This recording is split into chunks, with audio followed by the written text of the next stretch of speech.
মাথা ভালো করে মুছে টাওয়াল ব্যালকনিতে দিয়ে এলো আসমিন। নূরের দিকে নির্বিশেষে তাকিয়ে রইল কিছুক্ষণ। যতই দেখুক না কেন চোখের তৃষ্ণা মেটে না। নূরের ফোলা পেটের দিকে তাকিয়ে হালকা ঢোক গিলল আসমিন। তাকে পুড়িয়ে ছাই করার অস্ত্র এই ছোট্ট পেটে লুকিয়ে আছে। এখনই সে নিজের করুণ পরিস্থিতি অনুভব করতে পারছে। মনে মনে চিৎকার করে উঠল আসমিন। তার এত পরিশ্রমের ফল নিয়ে নূর বাহাদুরি করবে ভাবতেই মুখটা শুকিয়ে গেল। এক বুকুর কষ্ট নিয়ে নিজেকেই গালাগালি করতে লাগলো। কি দরকার ছিল এত মেহনত করার? হলো তো এবার, বউ তোমার মেহনত দিয়েই তোমার থোতা মুখ ভোতা করে দিবে। খুশি? আহ, কি দিন আসলো! এই দিন দেখার জন্যই সে অধীর আগ্রহে অপেক্ষা করছে। আসমিন ধীর পায়ে এগিয়ে গেল নূরের দিকে। হালকা ঝুঁকে পেটে কয়েকটা চুমু খেয়ে ফিসফিস করে বলল, মায়ের কথায় কান দেওয়ার কোনো দরকার নেই। তোমার বাবা খুব ভালো মানুষ, ফুলের মতো পবিত্র। বাবার পক্ষে থাকবে সব সময়। তাহলে চকলেট আইসক্রিম পাবে। এটা আমাদের গোপন ডিল, কাউকে বলবে না। It's very confidential. আর একটা চুমু খেয়ে বিজয়ী হাসি হাসলো আসমিন। ডিল করা শেষ। বউটা ঝামেলা না পাকালেই হয়। এবার ঝামেলা মিটে গেলেই সে তওবা করে ফেলবে। এই জীবনে ডায়েরি নামক কোনো বস্তু সে হাতে নিবে না। এত বছরের গভীর সম্পর্ক থাকার পরেও বউয়ের কাছে ধরা খাইয়ে দিল মির্জাফর। নূরের পাশেই শুয়ে পড়ল আসমিন। শরীর মন দুটোই খুব ক্লান্ত। নূরকে বুকের সাথে চেপে ধরে চোখ বন্ধ করলো। কিছুক্ষণ বিশ্রাম নেওয়া জরুরি হয়ে গেছে। রাত 10টার পিটপিট করে চোখ খুলল নূর। মাথাটা ভার হয়ে আছে। কারো শক্ত বাহুবন্ধনে আবদ্ধ হয়ে আছে। কয়েকবার চোখের পাতা চাপটে ভালো করে তাকানোর চেষ্টা করল নূর। হালকা ডিম লাইটের আলোতে আসমিনের মুখ দেখে ভ্রু কুঁচকে ফেলল। চারিদিকে তাকিয়ে বোঝার চেষ্টা করলো সে কোথায় আছে। নূরের নড়াচড়ায় আসমিনের ঘুম ভেঙে গেল। নূরকে আরেকটু শক্ত করে জড়িয়ে ধরে ঘুম চড়ানো গলায় বলল, মোস্টামোস্টি করছো কেন? আমি কি তোমাকে চিমটি দিয়েছি? আমি এখানে এলাম কিভাবে? তোমার একমাত্র বরের কোলে চেপে। তোমার বরটা যে কি রোমান্টিক না! আহা, ভাবতেই তো হিংসা হয়। নূর আসমিনের থেকে নিজেকে ছাড়িয়ে ওয়াশরুমে চলে গেল। আসমিন দীর্ঘশ্বাস ছেড়ে উঠে বসল। ইন্টারকম থেকে কল করে তাদের খাবার উপরে পাঠিয়ে দিতে বলল। 1 কাপ কফি হলে ভালো হতো। মাথাটা ভার ভার লাগছে। বেড থেকে নেমে নিজের স্টাডি টেবিলের কাছে থাকা কফি মেকার থেকে কফি নিয়ে সোফায় বসতেই ওয়াশরুম থেকে নূর বেরিয়ে এলো। টাওয়ালে মুখ মুছতে মুছতে আসমিনের দিকে আর চোখে তাকালো। আসমিন তার দিকেই তাকিয়ে আছে। নূর টাওয়াল নিয়ে বারান্দায় চলে গেল। আসমিন তীক্ষ্ণ দৃষ্টিতে নূরের দিকে তাকিয়ে আছে। আকাশে মেঘের ছড়াছড়ি। কালো মেঘের ফাঁকে ফাঁকে বিদ্যুতের ঝলক মাঝে মাঝে পরিবেশকে আলোকিত করে তুলছে। আসমিনের বারান্দাটা নূরের বারান্দার মতো। বারান্দার পাশেই সুইমিং পুল। ছোট্টবেলায় বাবার সাথে এখানে কত সাঁতার কেটেছে নূর। রাপসান শিকদার নিজে তাকে সাঁতার শিখিয়েছে। বাবার কথা মনে হতেই চোখ থেকে কয়েক ফোঁটা অশ্রু গড়িয়ে পড়ল। ভিতরে এসো নূর, খেতে হবে তোমার। মেডিসিন আছে। রুম থেকে আসমিন ডাকছে। নূর নিজেকে সামলে ভেতরে গেল। আসমিন টেবিলে খাবার সাজিয়ে ফেলেছে।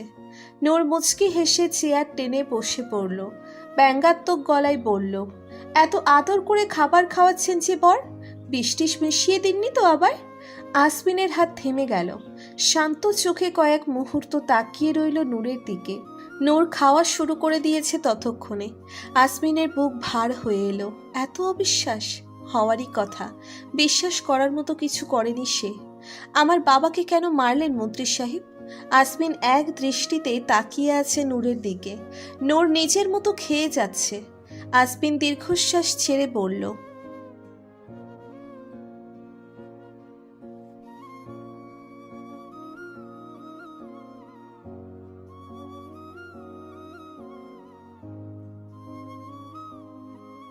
আসমিনের কাতর গলা শুনে হাসল নূর। ঘাড় নেড়ে কয়েক বিশ্বাস শব্দটাকে আওড়ালো। আপনি কি বিশ্বাসের যোগ্য মন্ত্রী সাহেব? আপনার পুরো পরিবার বিষাক্ত সাপের মতো। যত্ন করে বুকে আগলে রাখলেও বুকে কামড় দিতে একবারও ভাববে না। তা আমাকে কবে মারবেন? আমিই তো এই পরিবারের শেষ সদস্য। একজনের মৃত্যুর বদলা কতবার নিলেন মন্ত্রী সাহেব? আমার মাকে মারলেন, আমাকে অত্যাচার করলেন, ভালোবাসার অভিনন্দন করলেন, আমার বাবাকে মারলেন। আচ্ছা, আমি যদি প্রতিশোধ নিতে চাই তখন কি হবে মন্ত্রী সাহেব? আসমিন অনুভূতিহীন চোখে তাকিয়ে আছে নূরের দিকে। নূর নিজের খাওয়া শেষ করে উঠে গেল। আসমিন থম মেরে বসে আছে। সে তো এটাও বলতে পারবে না যে রাগের বশে সে রাফসান শিকদারকে খুন করেছে। সে যা করেছে সব ঠান্ডা মাথায় করেছে। তবে নূরকে সে ভালোবেসেই বিয়ে করেছে। সেখানে বিন্দুমাত্র অভিনয় ছিল না। আসমিন জানত না কামিনী চৌধুরী নূরের মাকে খুন করেছে। নূরের ওপর হওয়া অত্যাচার সম্পর্কেও তার কোনো ধারণা ছিল না। এসব কিছু সে নূর চলে যাওয়ার পরে জেনেছে। কিন্তু তখন আর তার হাতে কিছুই করার ছিল না। নূর নিজের ল্যাপটপ নিয়ে বসেছে। আসমিন আগের মতোই খাবার সামনে বসে আছে। একবারও খাবার মুখে দেয়নি সে। আসমিন ধীর পায়ে উঠে স্টাডি টেবিলের প্রয়াত থেকে নিজের গান বের করলো। এলোমেলো পায়ে সে নূরের দিকে গান এগিয়ে ফিরে ধীর গলায় বলল। নূর শব্দ করে হেসে ফেলল। আসমিনের হাত থেকে গান নিয়ে তার মুখোমুখি দাঁড়ালো। মারবো কেন মন্ত্রী সাহেব? আমি তো আপনাকে বাঁচিয়ে রাখবো বলেছিলাম না? আমাকে ধোঁকা দিলে আমি আপনাকে পৃথিবীতেই জাহান্নাম ঘুরিয়ে আনবো। আমি তো আপনাকে ভালোবাসি। ভালোবাসার মানুষকে মেরে ফেলা যায় বুঝি? আসমিন স্বস্তির নিঃশ্বাস ছাড়ল। যাক, এ যাত্রায় বেঁচে গেছে। তবে বাঘিনী যে মনে মনে কোনো ভয়ঙ্কর ছক কষছে তাতে কোনো সন্দেহ নেই। দোষ না করেও সব দোষ নিজের ঘাড়ে নিতে হচ্ছে। আর মাত্র কয়েকটা মাস। একবার নূরের মায়ের সঠিক ঠিকানা জানতে পারলে কামিনী চৌধুরীকে কবরে বসে বরের সাথে লুডু খেলার ব্যবস্থা করে দিবে। জ্বালিয়ে খেলো। আসমিন নিজের চান হাতে নিয়ে রুম থেকে বেরিয়ে গেল। তার সন্তান পৃথিবীতে আসার আগেই সব ঠিক করতে হবে। নূরকে এসবে জড়ানো যাবে না কোনোভাবেই। কামিনী চৌধুরীকে বোঝাতে হবে সবকিছু তার প্ল্যান মতোই হচ্ছে। দরজার সামনে আসমিনকে চিন্তিত মুখে দাঁড়িয়ে থাকতে দেখে আমজাদ চৌধুরী কপাল কুঁচকে ফেলল। রুম থেকে বের করে দিয়েছেন? আমি তোমার একটা বউকে খুন করতে চাইছি, তাই আগে ভাগেই আরেকটার ব্যবস্থা করে দিয়েছি। বউয়ের মতো আমার হার না জ্বালিয়ে বলে দাও মামুনিকে তোমার বউ কোথায় আটকে রেখেছে। আমজাদ চৌধুরী আকাশ থেকে পড়ল। অবাক গলায় বলল, নূরের মা বেঁচে আছে? একদম ঢং করবে না। সব জানো তুমি। ব্ল্যাকমেল করে আমাকে নূর থেকে দূরে সরিয়ে দিয়েছে। এমন একটা গুরুত্বপূর্ণ সময়ে বউয়ের কাছে অপরাধীর মতো দাঁড়াতে হচ্ছে। মেন্টাল স্ট্রেস নিতে নিতে যদি আমার বউয়ের কিছু হয় তাহলে তোমার বউকে আমি ভয়ঙ্কর মৃত্যু দিব। সে মা কেন, মানুষ হওয়ারও যোগ্য নয়। মেন্টালি সিক সে। মামাকে সে নিজের হাতে মেরেছে আব্বু। তারপরেও কেন এত ষড়যন্ত্র? আমাদেরকে একটু শান্তিতে বাঁচতে কেন দিচ্ছে না? তার পার্টনারকে সহ তাকে জ্যান্ত যদি না জ্বালিয়েছে আমার নামও আসমিন জাইন চৌধুরী না। আমজাদ চৌধুরীর মনটা কামিনী চৌধুরীর প্রতি বিষাক্ত অনুভূতিতে ভরে গেল। কামিনী কি পারত না সব ভুলে তাকে নিয়ে সুখের একটা সংসার সাজাতে? রাফসান শিকদারকে পুলিশের কাছে হস্তান্তর করে দিলে আজ এই দিন দেখতে হতো না। সবকিছু বিষিয়ে দিয়েছে সে। গার্ড ছাড়া গাড়ি নিয়ে বেরিয়ে পড়েছে আসমিন। কানাডা গিয়ে তন্ন তন্ন করে খুঁজেছে নূরের মা নাফিসা শিকদারকে। ফলাফল শূন্য। কামিনী চৌধুরীর উপর বাজ পাখির মতো নজর রেখেছে সে। আসিয়ান দুবাই গিয়ে বসে আছে। এই বজ্জাতকে হাতে পেলে আস্ত রাখবে না সে। সানভি বিরস মুখে বসে আছে আসমিনের পাশে। আসমিনকে বের হতে দেখে সেও পিছু নিয়েছে। শোন সান, বিয়ে করলে হুট করে বাবা হওয়ার চিন্তা মাথায় আনবে না। এটা একটা ভুল সিদ্ধান্ত। সবসময় পরিশ্রম সৌভাগ্যের চাবিকাঠি হয় না, কখনো কখনো বাসও হয়ে যায়। You should used protection. আমি বিয়ের আগেই তোমাকে দিয়ে দিব। আচ্ছা বাদ দাও, তোমার বিয়েই করার দরকার নেই, বুঝেছ? সানভি দুঃখী দুঃখী চেহারা করে মাথা নাড়িয়ে সাই জানালো। এমনিই চলতে থাকলে তার বিয়ে করার স্বাদ এমনিতেই মিটে যাবে। মিনিস্টার আসমিন জাইন চৌধুরীর স্ত্রীকে কিডন্যাপ করা হয়েছে। আজ সকালে অফিসে আসার সময় তার গাড়ি থেকে তাকে তুলে নিয়ে যাওয়া হয়।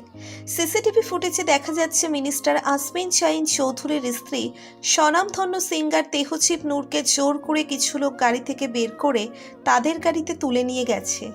তেহচিব নূরের সাথে তার পার্সোনাল অ্যাসিস্ট্যান্ট লোবানা জান্নাতও ছিল। বাধা দেওয়ায় তাকে আঘাত করে। সানভি অস্থির হয়ে পায়চারি করে সব জায়গায় কল করে যাচ্ছে। ভয়ে তার আত্মা লাফিয়ে বাইরে আসার অবস্থা। কয়েকদিন যাবৎ আসমিনের কাছে হুমকির কল আসছিল। নারী পাচারকারীরা হুমকি দিচ্ছিল তাকে আসমিনকে। আসমিন খুব শান্ত গলায় তাদের বলেছিল, বাচ্চাদের এত দুষ্টমি করতে হয় না। আঙ্কেল রাগলে কিন্তু কান মরা দিব। ভালো বাচ্চারা এসব করে। কালকে গিয়ে শিশু ক্লাসে ভর্তি হয়ে যাবে। বাচ্চা কাচ্চা হুমকি দিচ্ছে। দেশটা রসাতলে গেল। আসমিন ফোন কেটে আবার নিজের কাজে মন দিয়েছে। সানভি এখন বুঝতে পারছে তার স্যার মস্ত বড় ভুল করেছে। সানভি অস্থির হয়ে আসমিনের দিকে তাকালো। সে এখন ফোনে অ্যাঞ্জেলা গেম খেলতে ব্যস্ত। 2 দিন আগে আল্ট্রাসোনোগ্রাফি করে জেনেছে তার 2টা রাজকুমারী হবে। উত্তেজনায় ডাক্তারকে জড়িয়ে ধরেছিল সে। হুঁশ ফিরতেই তাকে ছেড়ে দিতে মিনমিন করে নূরের দিকে তাকাতেই দেখে নূর তার দিকেই কটমট করে তাকিয়ে আছে। কারণ ডাক্তার ছিল একজন ইয়াং মেয়ে।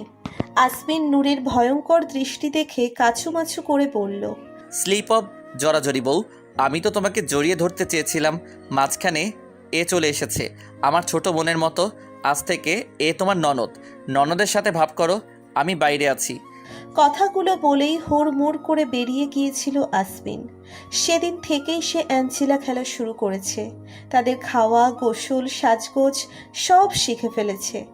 আসমিন 100% শিওর নূর তাকে দিয়েই বাচ্চাদের ডাইপার চেঞ্জ করাবে। সানভি করুণ গলায় বলল, স্যার, পুলিশের আশায় বসে না থেকে আমরা নিজেরাই খুঁজলে ভালো হবে। এভাবে বসে থাকলে ওরা যদি মেমের কোনো ক্ষতি করে ফেলেন।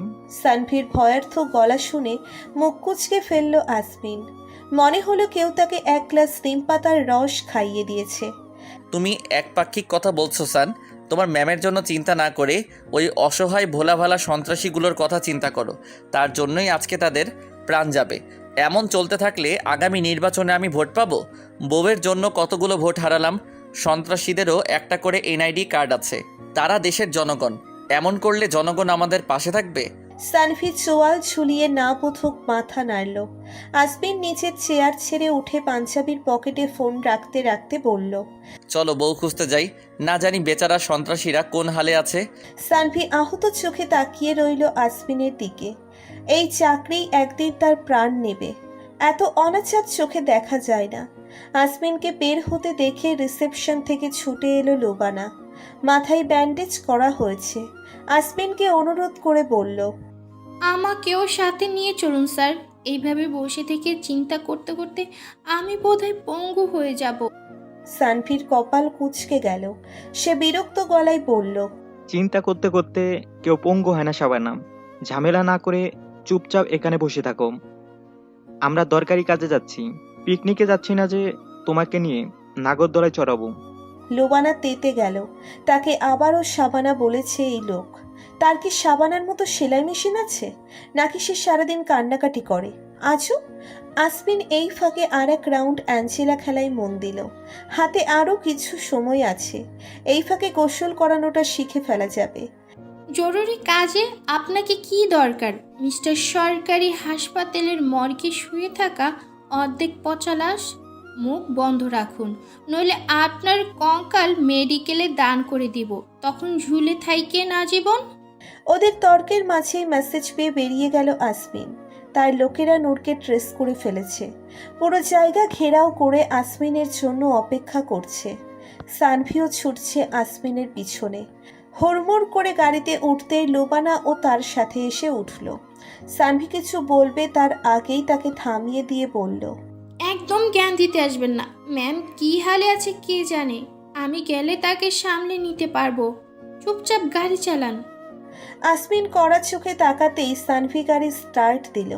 তাদের গন্তব্য এখান থেকে 2 ঘন্টার পথ। অমি ওখানেই আছে। এতক্ষণ নির্লিপ্ত থাকা আসমিনের কপালে ঘাম দেখে অবাক হলো লোবানা। তবে আসমিনের চেহারা শান্ত, চোখেও কোনো অস্থিরতার ছাপ নেই। হাত শক্ত মুষ্টিবদ্ধ করে বসে আছে। সমান সর্বোচ্চ স্পিডে গাড়ি চালাচ্ছে। এত ঝামেলা আর ভালো লাগে না। মাঝে মাঝে হিমালয়ের গুহায় গিয়ে বসে থাকতে ইচ্ছে হয়। নেহাতি তার টনসিল ফুলে যায় বলে যেতে পারছে না। আজকের ঝামেলা শেষ হলেই সে কুকুর খুঁজতে বের হবে। কোনো পাগলা কুকুরের কামড় খেয়ে এই চাকরিতে এসেছিল, তাকে খুঁজে বের করা দরকার। তার কাছে জবাব চাইতে হবে সে তার কী ক্ষতি করেছিল। এর একটা হ্যাস্ত হওয়া দরকার। সানভীর ভাবনায় ছেদ পড়ল আসমিনের ডাকে। গাড়ি থামতেই আসমিন নেমে গেল। পাঞ্জাবি খুলে একটা সাদা শার্ট পরে তার জন্য রাখা বাইক নিয়ে মুহূর্তের মধ্যে হাওয়া হয়ে গেল। সানভি আর লোবানা হাঁ করে তাকিয়ে রইল সেদিকে। এত ঝগড়া বৃথা করে আসমিন তাদের না নিয়েই চলে গেছে। সানভির চোখ ফেটে কান্না এলো। আসমিন তাকে ছাড়া চলে গেছে ভাবতেই বউ মরে যাওয়ার ফিলিং হলো। দেখলে শাবানা, স্যার আমাকে না নিয়ে চলে গেল। এখন আমি কি করব? আসেন, গলাগলে ধরে কাঁদি। সানভি নিজেকে সামলে নিল। এই মেয়ের সামনে কেঁদে ভাসালে তার আর ইজ্জত থাকবে না। এই মেয়ে তার ইজ্জত লুটে নিবে। আধা ঘন্টার মধ্যেই আসমিন তার গন্তব্যে পৌঁছে গেল। একটা ভাঙাচোরা পুরনো বাড়ি। কপাল কুঁচকে তাকিয়ে পর্যবেক্ষণ করলো পুরোটা। আসমিনকে দেখে আমি দৌড়ে এলো তার কাছে। আসমিন বিরক্ত গলায় বলল, ভিতরে কয়জন আছে? 20 জন আছে স্যার। আমার বউয়ের কি অবস্থা? চেয়ারে বেঁধে রেখেছে। তাই ভিতরে গিয়ে সব কটাকে বেঁধে ফেলো তো। আমার প্রেম পাচ্ছে। বউয়ের সাথে কিছুক্ষণ সুখ দুঃখের গল্প করব, কেউ যাতে ডিস্টার্ব না করে। অমি বিরস মুখে তাকিয়ে রইল আসমিনের দিকে। মনে মনে তার ছেঁড়া বলতেও ভুলল না। অমিরা ভিতরে ঢোকার কয়েক মুহূর্ত পরেই গোলাগুলি শুরু হলো। আসমিন শান্ত চোখে একবার তাকিয়ে নিচের গান বের করে এগিয়ে গেল। তাকে কেউ সিরিয়াসলি নিচ্ছে না। সন্ত্রাসীরা আক্রমণ করেছে তাদের উপর। আটঘাট বেঁধেই নেমেছে তারা। আসমিনের কয়েকজন লোক খুব বাজেভাবে আহত হয়েছে। বাহাদুরের বাহাতে গুলি লেগেছে। তবুও সে থেমে নেই। অমি সব জায়গা নূরকে খুঁজে যাচ্ছে। নূরকে না দেখে তার কলিজা শুকিয়ে গিয়েছে। বোনের চিন্তায় মাথা খারাপ হওয়ার অবস্থা।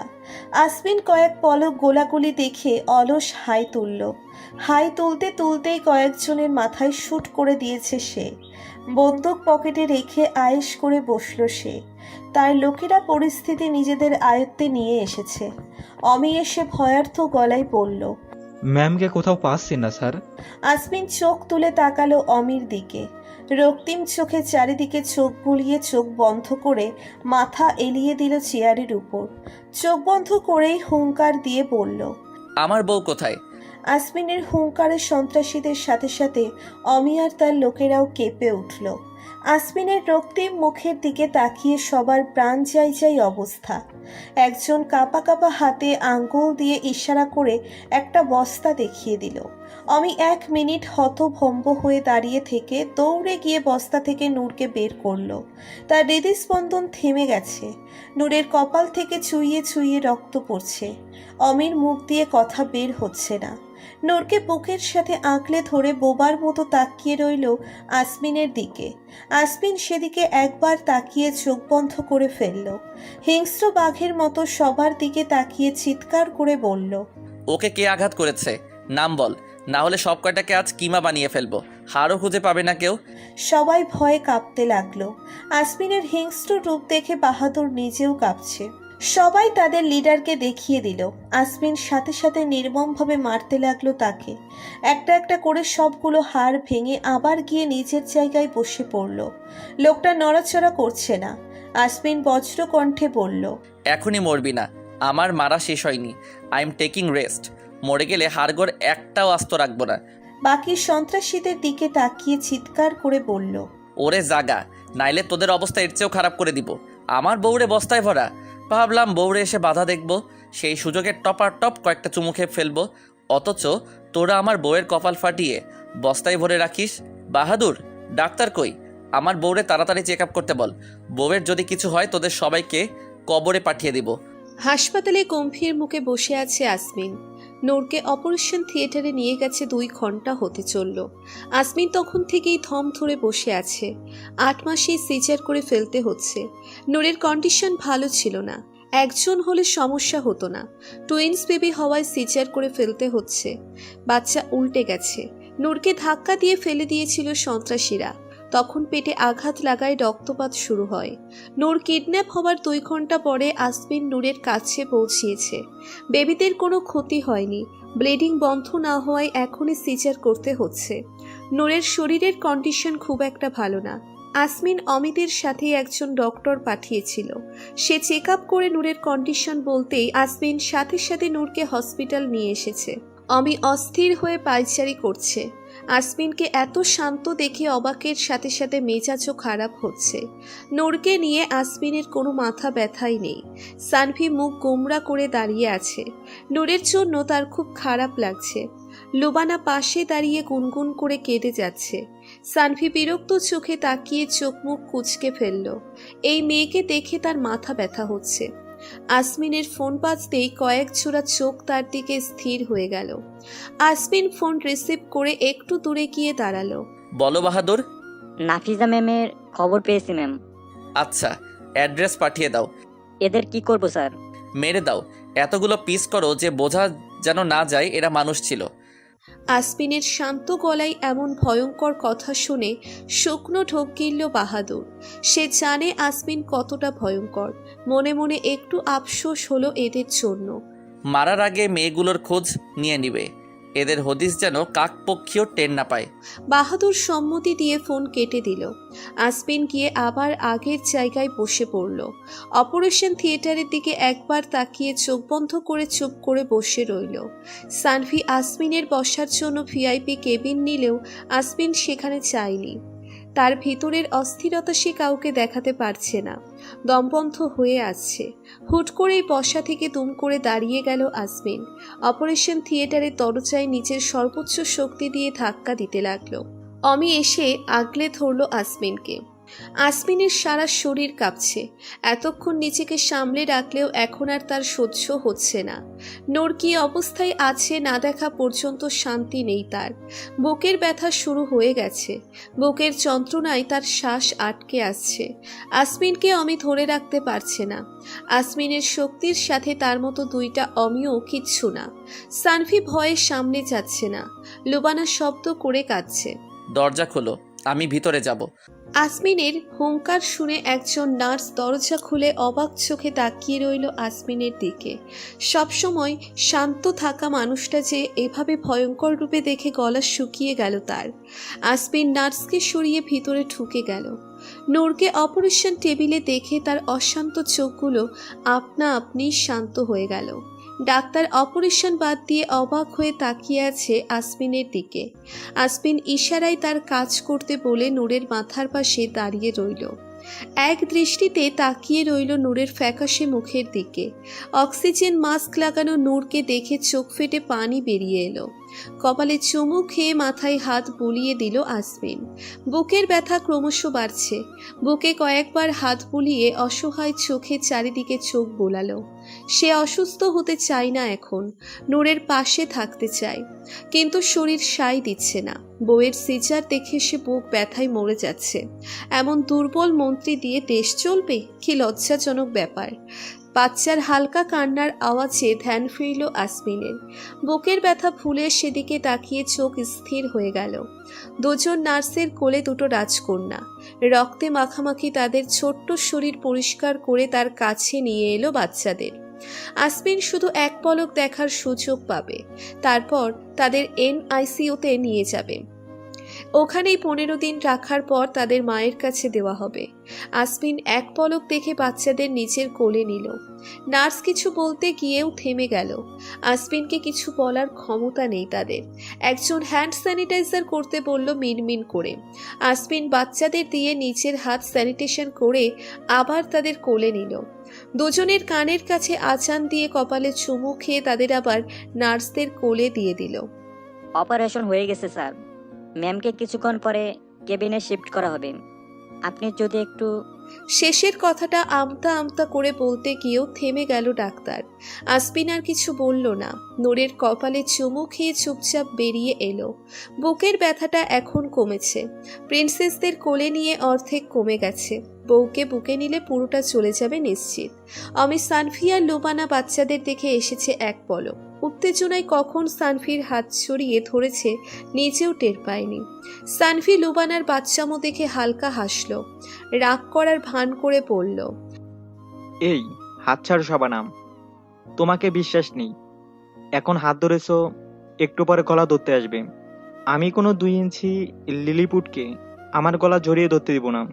নারী কেলেঙ্কারি হলেও মেনে নেওয়া যাবে, কিন্তু বাচ্চা কেলেঙ্কারি হলে আমি মুখ দেখাতে পারবো না।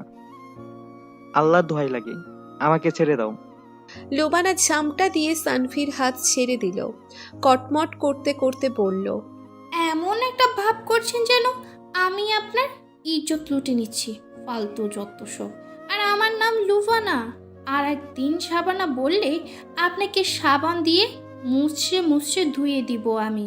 ল্যাপ পিপলস। লুবানা গটগট করে চলে গেল। সানভি বিরস মুখে তাকিয়ে দেখল তার চলে যাওয়া। অমি কপাল চাপড়ে পড়ল, সমস্যা কি তোমাদের? সতীনের মতো সারাদিন একজন আরেকজনের পিছনে লেগে থাকো কেন? আর এই ল্যাব পিপলসের মানে কি? আমার কঙ্কাল লেবে দান করা হয়েছে, তাই আমি ল্যাব পিপলস। মানে? লম্বা কাহিনী, বাদ দাও। আমজাদ চৌধুরী হসপিটালে এসেছে 5 মিনিট হলো। আসমিন হাসপাতালের বিলাসবহুল কেবিনে হাত পা ছড়িয়ে বসে আছে। সারাদিনের চিন্তা ক্লান্তি চিন্তায় শরীর ভার ছেড়ে দিয়েছে। আমজাদ চৌধুরীর খারাপ লাগলো ছেলেকে এই অবস্থায় দেখে। বাড়িতে নাচতে থাকা বিপদের কথা কিছু বলতে ইচ্ছে হলো না। কামিনী চৌধুরীর উপর বিতৃষ্ণা চলে এসেছে, তবুও সে ঘৃণা করতে পারে না তাকে। একেই বুঝি ভালোবাসা বলে। বউ ছেড়ে আসতে মন চাইলো? তুমি তো দিন দিন বউ পাগল হয়ে যাচ্ছ। পুরুষ মানুষের এমন বউ পাগল হলে চলে?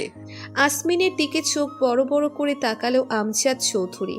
কে এই কথা বলছে যে নিজেই সারাদিন বউয়ের আগে পিছিয়ে ঘুরঘুর করে? ক্লান্ত লাগছে আব্বু। আমজাদ চৌধুরীর মায়া হলো, ছেলের মাথায় হাত বুলিয়ে শান্ত গলায় বলল, নূরের কি অবস্থা? ভালো। আমার নাতনিরা কেমন আছে? আলহামদুলিল্লাহ ভালো আব্বু। এইটুকু হয়েছে। আসমিন জাইন চৌধুরীর মেয়েটা কিনা ইঁদুরের বাচ্চার সাইজ নিয়ে দুনিয়ায় এলো। ওদের কান্নাও ঠিকভাবে শুনতে পাচ্ছিলাম না। চোখ খুলে আমাকে দেখেনি এরা। আমার নূরের কত কষ্ট হয়েছে। সব কয়টাকে কুকুর দিয়ে খাওয়াবো আমি। কার কলিজায় হাত দিয়েছে তা হারে হারে টের পাবে। ওদের তুমি এখনো বাঁচিয়ে রেখেছো, এটা আমাকে বিশ্বাস করতে বলছো? ওরা তো চুনোপটি আব্বু। রাঘব বোয়ালদের ধরা এখনো বাকি। সব কয়টাকে ইঞ্চি দিয়ে মেপে মেপে সাইজ করব। আচ্ছা বাদ দাও, ক্লান্ত লাগছে তোমাকে, একটু রেস্ট নাও। 2টা মেয়ে পৃথিবীতে আনা 4টিখানি কথা। তুমি কি বুঝবা? নিজে 2 বাচ্চার বাপ হয়ে ভার্জিন বাপ নিয়ে ঘুরতে হচ্ছে। তুমি আমার মান সম্মান ধূলিসাৎ করে দিলে। এ জীবন দিয়ে কি হবে আমার? শুধু বউটার জন্য বেঁচে আছি, না হলে মসজিদের দান বক্সে দান করে দিতাম। আমজাদ চৌধুরী হন হন করে বেরিয়ে গেল। এই ছেলের জন্য মায়া দেখানো তার জীবনের চরম ভুল। নূরের জ্ঞান ফিরেছে কিছুক্ষণ আগে। জ্ঞান ফেরার পর থেকেই নূর অস্থির হয়ে আছে বাচ্চাদের জন্য। আসমিন বুঝিয়েও রাখতে পারছে না। অপারেশনের পর নূরের বেশি নড়াচড়া করা নিষেধ। সে মেয়ে এখন চিংড়ি মাছের মতো তিরিং বিরিং করছে। প্রচণ্ড মেজাজ খারাপ হলো আসমিনের। জোরে ধমক দিতে গিয়েও নিজেকে সামলে নিল। মুখে হালকা হাসি টেনে দাঁতে দাঁত চেপে বলল, চুপচাপ শুয়ে থাকো বউ। আমার মেজাজ খারাপ হলে খুব খারাপ হবে। মেয়েদের জন্য এত উতলা হয়েও না। বছর বছরে এই অনুভূতি পাওয়ার সুযোগ পাবে তো তুমি। তোমার বরের মন অনেক বড়, সে তোমাকে টুইন্স বেবির মা বানাবে। এবার চুপ করে ঘুমাও সোনা। একটু সুস্থ হলে পরিদের কাছে নিয়ে যাব। এখন আমাকে একটা চুমু খাও, আমি চুমু শূন্যতায় ভুগছি। নূর ব্যথা অস্থিরতা বাদ দিয়ে আসমিনের দিকে কটমট করে তাকালো। কোমরের নিচের অংশ এখনো অবশ হয়ে আছে। সুস্থ হলে সবার আগে এই লোককে পিটিয়ে হাতের সুখ করে নেবে। অসহ্য মানুষ একটা। নূরের খেয়ে ফেলা লোক দেখে আসমিন এদিক ওদিক তাকিতুকি করলো। গলা ছেড়ে তুকি গলায় পড়ল, এভাবে তাকাচ্ছ কেন? আমি কত টেনশনে ছিলাম জানো? এই বারান্দায় কতবার চক্কর লাগিয়েছি ধারণা আছে? তোমার জন্য আমার ব্যক্তিগত বুকে পোষা মির্জাফর কলিজা লাফিয়ে বাইরে চলে আসছিল প্রায়। কত কষ্টে চেপে চুপে আটকে রেখেছি, হিসেব আছে? আর এখন তুমি আমাকে চোখ দেখাচ্ছ? মানবতা আজ কোথায়? আজকেই মানবাধিকার কমিশনে একটা লিখিত অভিযোগ জানাতে হবে। আমি গাল এগিয়ে দিচ্ছি, চুপচাপ চুমু খাও, না হলে আমি জোর করেও নিতে পারি। নূর চোখ বুজে রইল। কথা বলার ইচ্ছা আগ্রহ কোনোটাই নেই। এই লোকের রেল লাইনের মতো মুখ লাগাম ছাড়া চলতেই থাকে। নূরকে চোখ বন্ধ করতে দেখে বিজয়ের হাসি হাসলো আসমিন। যাক, আপাতত শান্ত করা গেছে। এটাকে বলে প্রতিভা। বউকে চুপ করানো তার কাছ থেকে শেখা উচিত। সময় থাকলে একটা কোচিং সেন্টার খোলা যেত। আহা, কত অসহায় স্বামীদের উপকার হতো। এটাও এক প্রকার জনসেবা। সানভি আসমিনকে মেসেজ করলো বাইরে আসার জন্য। আসমিন আজ 2 দিন কিছুই মুখে দেয়নি। তার উপর তার বুকের ব্যথা ক্রমশ বাড়ছে। ডাক্তার কয়েকটা টেস্ট দিয়েছে, কিন্তু আসমিন নূরের কেবিনে ঘাপটি মেরে বসে আছে। অমি কাল সারাক্ষণ এখানে ছিল। সকালে লোবানাকে নিয়ে বাসায় গিয়েছে। একেবারে অফিস করে বিকালে আসবে। আগামী কয়েকদিনের দলীয় সমস্ত মিটিং ক্যান্সেল করেছে আসমিন। অফিস আমজাদ চৌধুরী সামলে নেবেন। সানভির মেসেজ পেয়ে বেরিয়ে এলো আসমিন। চোখে মুখে ক্লান্তি চেপে ধরেছে। সানভি নিজেও ক্লান্ত। আপনার পোশাক নিয়ে এসেছি স্যার, ফ্রেশ হয়ে কিছু খেয়ে নিন। খাবার রেডি আসতেন, একবার টেস্ট করিয়ে নিতে হবে। আর না করবেন না স্যার, প্লিজ। সানভির করুণ গলা শুনে মলিন হাসল আসমিন। উদাস চোখে আকাশের দিকে তাকিয়ে মলিন গলায় বলল, মানুষ চোখের ভালোবাসা কেন অনুভব করে না সান? চোখ তো মনের আয়না। ভালোবাসার মানুষটা আমার চোখে থাকা ভালোবাসা, অভিমান, কষ্ট অনুভব করতে পারে না। এই পরাজয় আমি কিভাবে মেনে নেই সান? সে আমাকে কষ্ট দেখে, আঘাত করুক, আমি মেনে নিব, কিন্তু সে আমার চোখের ভাষা বোঝে না। এটা আমি কিভাবে সহ্য করি বলো তো? আমার মনে রাজ করা মানুষটার ভালোবাসায় এত খাদ আমার সহ্য হচ্ছে না। ছোটবেলা থেকে আমি শুধু অবহেলা পেয়ে গেলাম, বুঝলে? আপনজনদের অবহেলা নিতে নিতে আমি ক্লান্ত। তুমি কোন ব্যথা সারাবে শান? এই বুকে সারাক্ষণ আমার প্রিয় মানুষগুলো আঘাত করে চলেছে। ক্ষত সারাতে মলম দিতে হয়। পুনরায় একই জায়গায় আঘাত করলে কি ক্ষত সারবে? এসব বাদ দাও, বাসায় গিয়ে রেস্ট নাও। প্রয়োজন হলে আমি ডেকে নিব। আসমিন আবার নূরের কেবিনে চলে গেল। সানভি চুপ করে দাঁড়িয়ে রইল। আসমিনের কষ্ট সে বোঝে। এত বছর ছায়ার মতো লেগে আছে তার পিছনে। আসমিনের প্রতিটি নির্ঘুম রাতের সাক্ষী সে। কি গভীর যন্ত্রণায় মাঝরাতে বারান্দায় টুকরে কেঁদে উঠত আসমিন। এমন শক্তপোক্ত গম্ভীর মানুষটাকে রাতের আধারে কাঁদতে দেখে নিজের চোখও ভিজে উঠত সানভির। নূরের প্রতিটি কথা আসমিনকে গভীরভাবে আঘাত করে। আসমিন হাসি মুখে এড়িয়ে যাওয়ার ভান করলেও সানভি বোঝে তার স্যার হাসি মুখে আঘাতের বিষ পান করছে। মাঝে মাঝে সানভির খুব আফসোস হয় নূরের জন্য। এমন একটা ভালোবাসার মানুষ পেয়েও সে অবহেলা করছে। যদি কখনো হারিয়ে যায় কেঁদেও কুল পাবে না। 15 দিন পরে আজ নিজের মেয়েদের কাছে পেয়েছে নূর। সে নিজেও পুরোপুরি সুস্থ না, তাই এখনো হসপিটালে আছে। আমজাদ চৌধুরী প্রতিদিন এসে নাতনিদের দেখে যান। কামিনী চৌধুরী একবারও আসেনি। মায়া বেগম কয়েকবার এসেছে। আসমিন কড়া গলায় তাকে বাসায় থাকতে বলেছে। তার একমাত্র কাজ হচ্ছে কামিনী চৌধুরীর উপর নজর রাখা। আর কোনো ছাড় দেওয়া হবে না কামিনী চৌধুরীকে। বাচ্চাদের নিচের কোলে নিয়ে কেঁদে ফেলল নূর।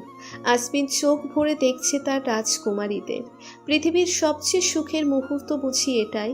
একজন নার্স এসে নূরকে ফিডিং করাতে বললে নূর উসখুস করতে লাগলো। আর চোখে আসমিনের কয়েকবার তাকিয়ে আবার চোখ নামিয়ে নিচ্ছে।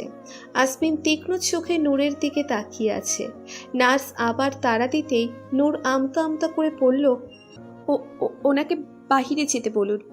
আসমিন যেন এই কথার অপেক্ষায় ছিল। সাথে সাথে গম্ভীর গলায় নার্সকে উদ্দেশ্য করে বলল, আউট। নার্স কোনো দ্বিরুক্তি না করেই বেরিয়ে গেল। নূর হতভম্ব গলায় বলল, আরে আমি আপনাকে বলেছি। আমি থাকতে তাকে কেন লাগবে? আমি হেল্প করছি। আমাদের মধ্যে প্রাইভেসি বলতে কিছু নেই। এই মুহূর্তগুলো খুব অমূল্য নূর। তোমার এই সুখের কষ্টে আমি তোমার সহযোদ্ধা। তোমার জন্য আমিই যথেষ্ট। কথা বলতে বলতেই নূরকে হেল্প করে মাথার পাশেই দাঁড়িয়ে রইল আসমিন। বসতে কষ্ট হচ্ছে? নূর মাথা নাড়িয়ে না বলল। আসমিনের চোখের দিকে তাকালে তার বিশ্বাস হয় না সে তার বাবাকে খুন করেছে। তবে আসমিনের খাপছাড়া ভাব আর স্বীকারোক্তি তার ভাবনাগুলোকে বারবার এলোমেলো করে দেয়। এই দোটানায় সে নিজেই শেষ হয়ে যাচ্ছে। আসমিন যদি সত্যি তার বাবাকে খুন করে থাকে, তাহলে তাকে মরণ যন্ত্রণা দিবে সে। একবার সঠিক তথ্য তার হাতে আসুক। একটা ডায়েরির উপর ভিত্তি করে কোনো পদক্ষেপ নেওয়া উচিত হবে না। আর রইল আসমিনের স্বীকারোক্তি। আসমিনের মতো বদলোকের কোনো কথা ধরা মানে নিজের মাথা দেওয়ালে মারা।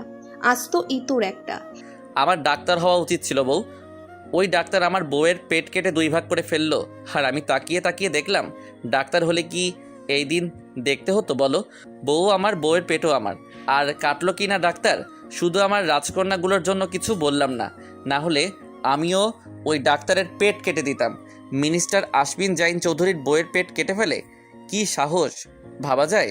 নূর ক্লান্ত চোখে তাকালো আসমিনের দিকে। লোকটা আবার বাজে কথা বলা শুরু করেছে। কাছের মানুষের কাছে আসমিনের এই অসহ্য কথাগুলো বের হয়।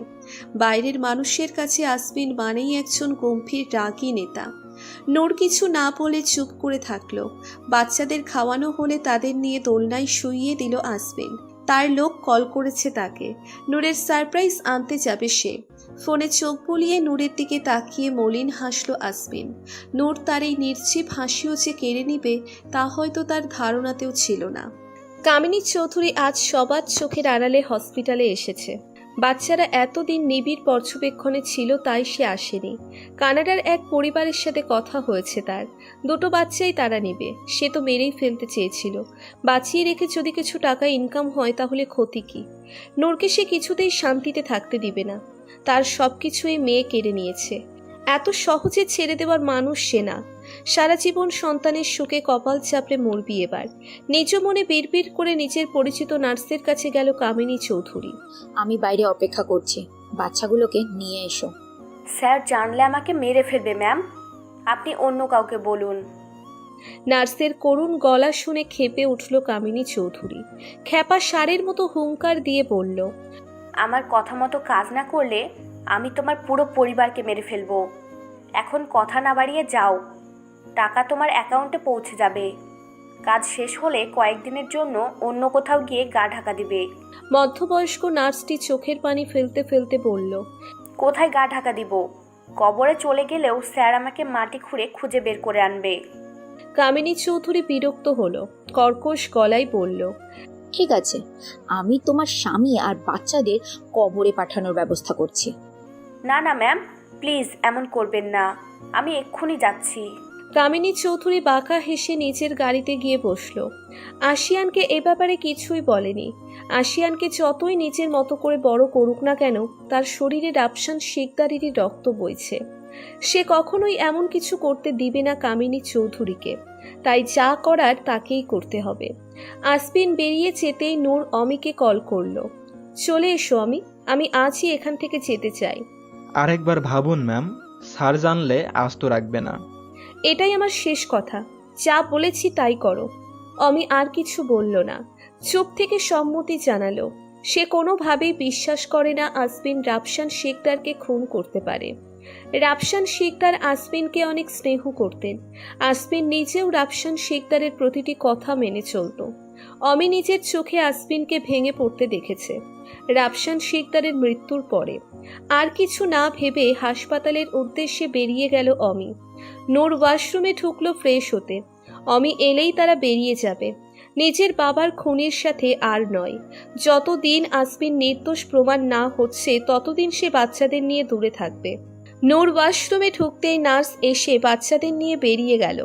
কেবিনের সামনে গার্ডগুলো তখন দরজায় দাঁড়িয়ে। নার্সের কোলে বাচ্চাদের দেখে তাকে আটকে দিয়ে জিজ্ঞেস করলো, কোথায় নিয়ে যাচ্ছেন? এমন রাশভারী গলা শুনে কেঁপে উঠল নার্স। ভয়ার্থ চোখে তাকিয়ে শুকনো ঢোক গিলে বলল, ডক্টরের কাছে চেক আপ করাতে নিয়ে যাচ্ছি।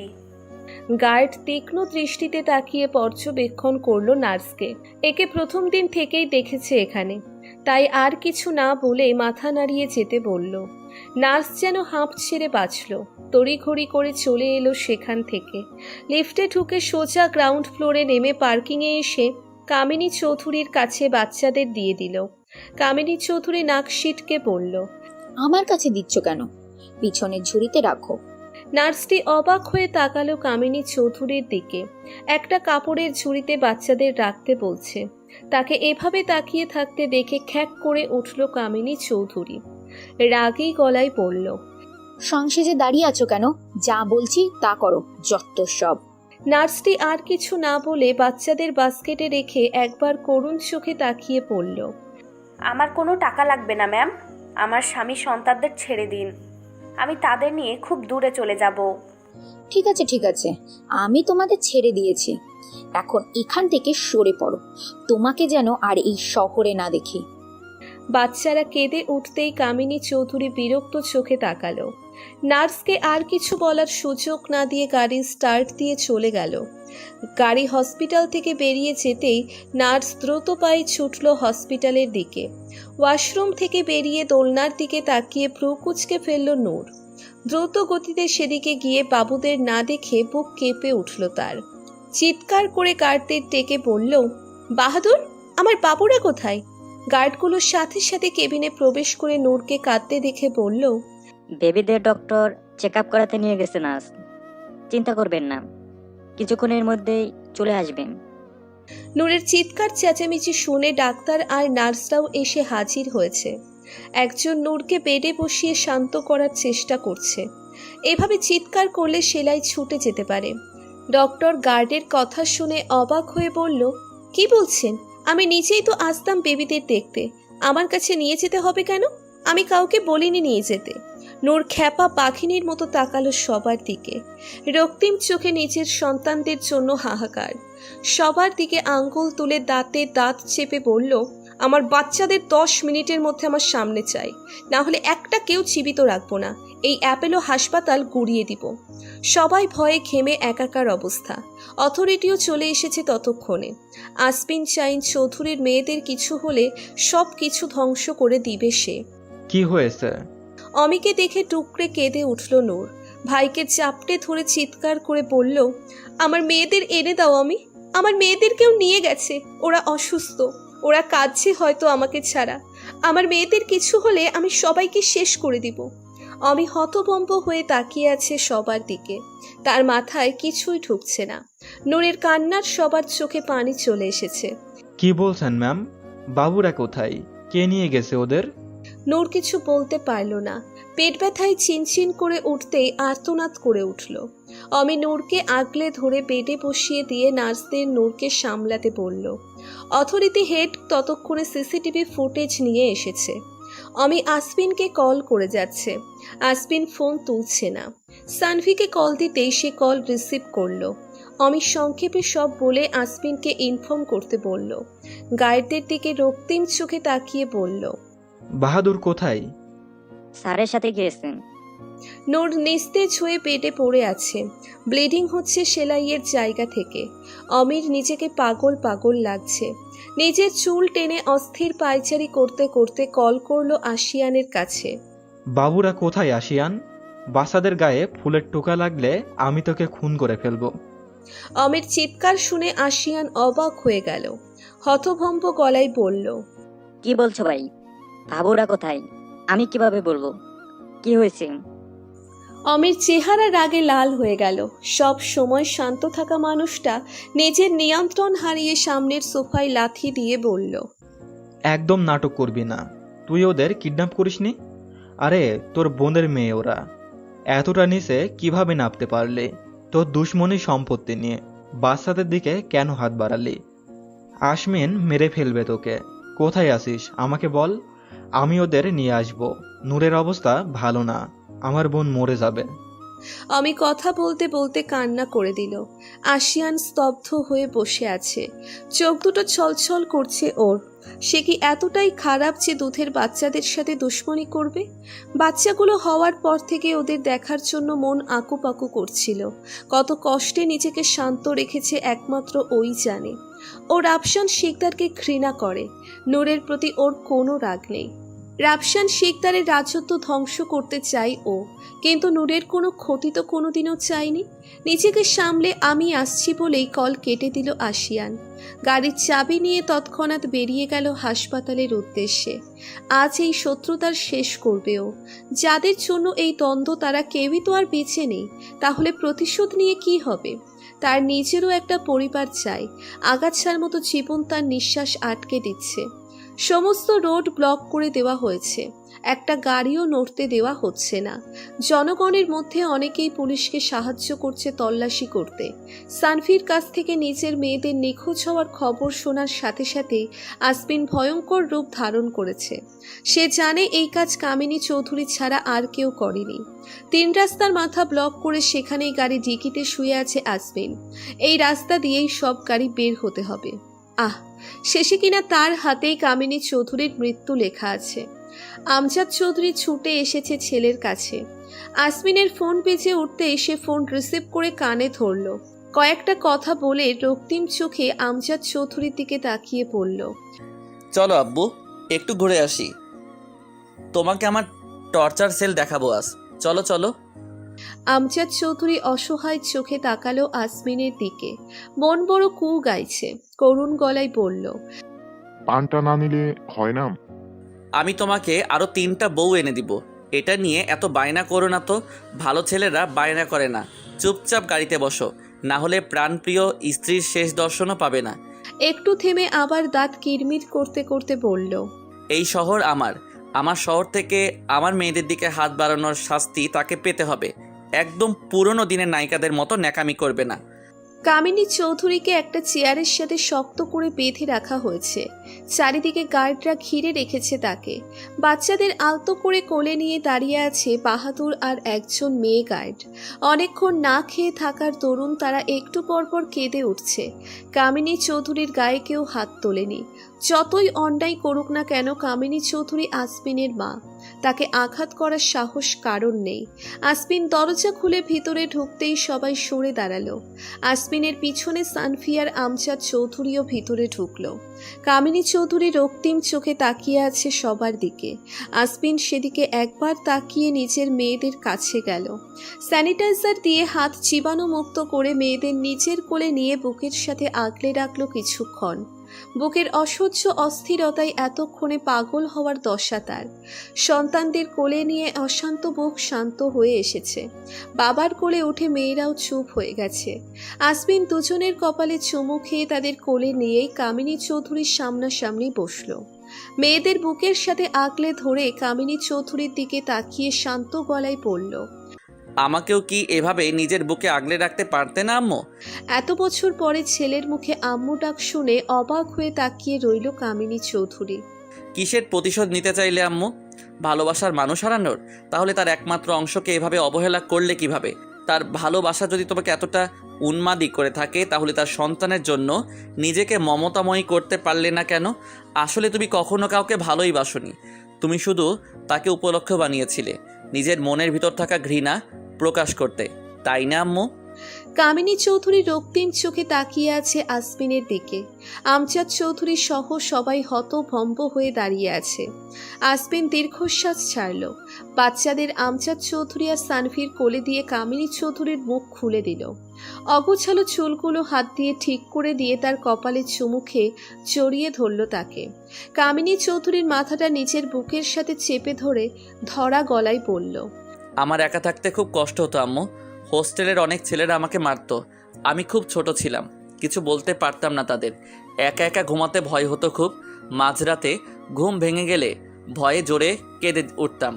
তখন পাশের ছেলেরা আমাকে বারান্দায় বন্ধ করে দিত, ঠিকভাবে খেতে দিত না।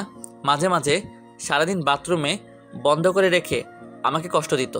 ওরা আমাকে পছন্দ করতো না আম্মু। তুমি কেন আমাকে তোমার সাথে রাখলে না? রাতে তোমার বুকে ঘুমাতে খুব ইচ্ছে করতো আমার। আমাকে একটু বুকে কেন জড়িয়ে ধরতে না আম্মু?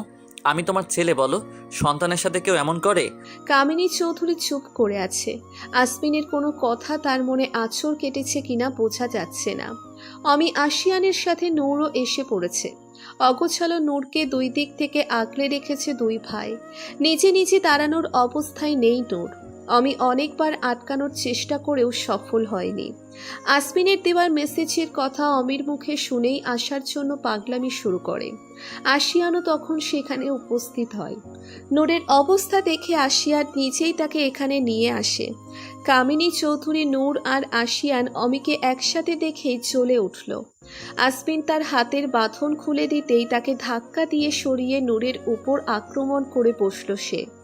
আশিয়ান আর অমি আটকে দিল কামিনী চৌধুরীকে।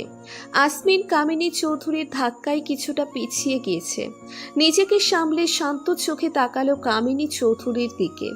নূর নিজের বাচ্চাদের কাছে গিয়ে তাদের সারা মুখে চুমু খেল। তাদের কোলে নেওয়ার অবস্থায় নেই সে। আসমিন ধীর পায়ে এসে দাঁড়ালো কামিনী চৌধুরীর সামনে।